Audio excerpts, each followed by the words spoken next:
Hello guys, welcome back to my channel horror claps. ये इस कहानी का पार्ट 2 है, तो मैं आपको सजेस्ट करूँगा कि इसका पार्ट 1 आप जाके पहले ज़रूर देखिए। उसका लिंक मैं आपको डिस्क्रिप्शन और पिन कमेंट में टैग कर दूँगा। सो बिना टाइम गवाए लेट्स बिगिन द स्टोरी।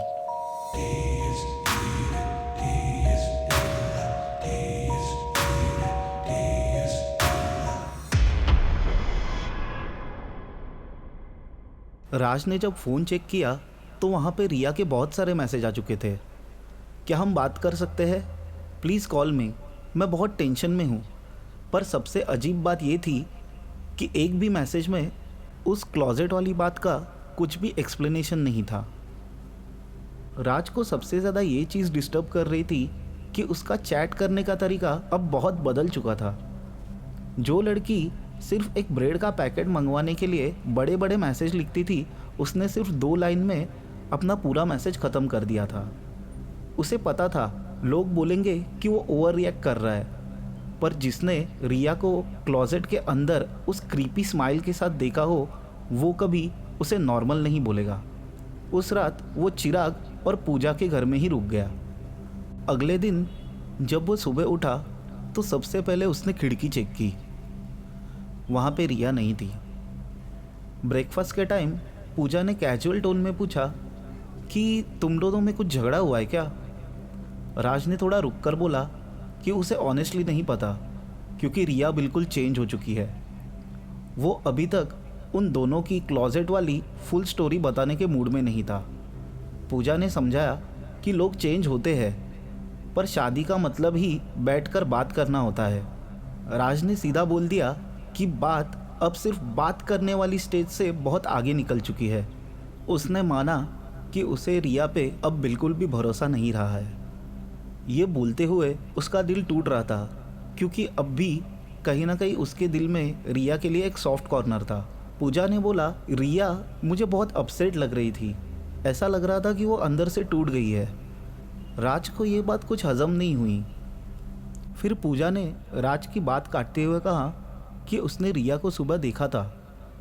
राज का दिमाग एक सेकंड के लिए ब्लैंक हो गया। वो ऑलमोस्ट पैनिक मोड में चला गया और उसने पूछा, क्या रिया यहाँ पे आई थी? पूजा ने कहा, हाँ वो यहाँ पे आई थी। उसने बस पूछा कि राज जग गया है या नहीं, और उसने राज को उठाने के लिए मना कर दिया। पूजा ने यह भी बोला कि वो काफ़ी थकी हुई लग रही थी, जैसे बहुत दिनों से सोई ना हो। राज के हाथ अब ठंडे पड़ गए। उसने तुरंत घर के कॉर्नर्स को ऐसे देखना स्टार्ट किया जैसे कोई वहाँ पे छुपा हो। वो तुरंत उठ के सारे डोर्स चेक करने लगा। फिर वो अकेले बैठकर सोचता रहा कि अब क्या करे। पुलिस को भी कॉल नहीं कर सकते, क्योंकि अगर उनको कॉल किया तो वो कहेगा क्या कि उसकी बीवी उसे क्रीपी तरीके से देख रही है। वो जानता था रिया पुलिस के सामने नॉर्मल एक्ट करेगी। आखिरकार अब उसने डिसाइड किया कि वो रिया की माँ सुनीता यानी उसकी सास को कॉल करेगा। राज और सुनीता दोनों के रिलेशन कुछ इतने खास नहीं थे। उनकी फ़ोन पे कभी ज़्यादा बात भी नहीं हुई थी। जैसे ही राज ने उन्हें फ़ोन किया, वैसे ही उन्होंने इरिटेट टोन में हाँ बोलो ऐसे कहा। राज ने हिम्मत करके रिया के इस वियर्ड बिहेवियर की सारी कहानी उन्हें बताई, और उसने पूछा कि क्या कभी पहले भी ऐसा कुछ हुआ है। फ़ोन पर एक ऑकवर्ड साइलेंस छा गया। सुनीता ने सीधा बोला कि किसी प्रोफेशनल को दिखाओ और दोबारा कॉल मत करना, और उसने फ़ोन कट कर दिया। राज को अब पक्का लगा कि वो कुछ छुपा रही है। फाइनली राज ने चिराग और पूजा को क्लॉजेट वाली पूरी स्टोरी बता दी। दोनों भी स्टोरी सुन के शॉक हो गए, और उन्होंने डिसाइड किया कि अगली सुबह वो लोग राज के घर पे जाके सब कुछ चेक करेंगे। जैसे ही अगली सुबह हुई, राज और चिराग दोनों राज के घर पे आए। मेन डोर का दरवाज़ा हल्का सा खुला हुआ था, जो उन्हें ऑलरेडी सस्पिशियस लग रहा था। जैसे ही वो दोनों अंदर घुसे, उन्हें एक गंदी सी स्मेल आई और दोनों ने अपना मुंह ढक लिया। घर में पूरा अंधेरा था और कर्टन्स भी बंद थे। स्टेयर्स पर टूटा हुआ ग्लास पड़ा था और राज और रिया की शादी की फ़ोटो फ्रेम वहाँ पे टूटी पड़ी हुई थी। राज का दिल अब बैठ गया। जब उसने बेडरूम का क्लोजेट खोला तो वो स्मेल और भी ज़्यादा स्ट्रांग हो गई। क्लोजेट में अंदर छोटे बड़े जानवरों की अलग अलग आंखें पड़ी हुई थी, जैसे किसी ने उसे सजा के रखा हो। चिराग ने तुरंत बोला कि यहाँ से हम जल्दी से जल्दी निकलते हैं। तभी वो अचानक चुप हो गया। राज को फील हुआ कि कोई उन्हें देख रहा है। वो धीरे से मुड़ा। बेड के नीचे रिया बैठी थी, एक कोने में सिमटी हुई, पर आंखों में अजीब एक्साइटमेंट। उसकी स्माइल इतनी बड़ी थी कि वो बिल्कुल भी नॉर्मल नहीं लग रही थी। राज का दिल उसे कह रहा था कि अभी के अभी यहाँ से तुरंत भाग जाए, लेकिन वो वहाँ पे रुक गया। उसने प्यार से रिया का नाम पुकारा। रिया बस सर हिला के रिएक्ट करती रही। राज पास गया तो उसने देखा रिया के हाथ खून से भरे हुए थे। उसके हाथ में ग्लास का एक बड़ा सा टुकड़ा था। जैसे ही राज ने उसका हाथ पकड़ने की कोशिश की, रिया ने सीधे राज पे अटैक कर दिया। राज के हाथ में अब एक कट लग गया। ये सब चिराग पीछे शॉक में खड़ा होकर देख रहा था। फिर रिया की नज़र चिराग पर गई, बिल्कुल एक शिकारी की तरह। राज ने चिल्लाकर चिराग को भागने के लिए कहा। रिया अब फुल स्पीड में उनकी तरफ दौड़ने लगी। राज स्टेयर्स से कूदते हुए नीचे भाग गया। दरवाजे के पास रिया ने उस पर जंप कर दी और उसका गला पकड़ लिया। राज ने उसे झटके से हटाया और दोनों भी अब कार की तरफ दौड़ने लगे।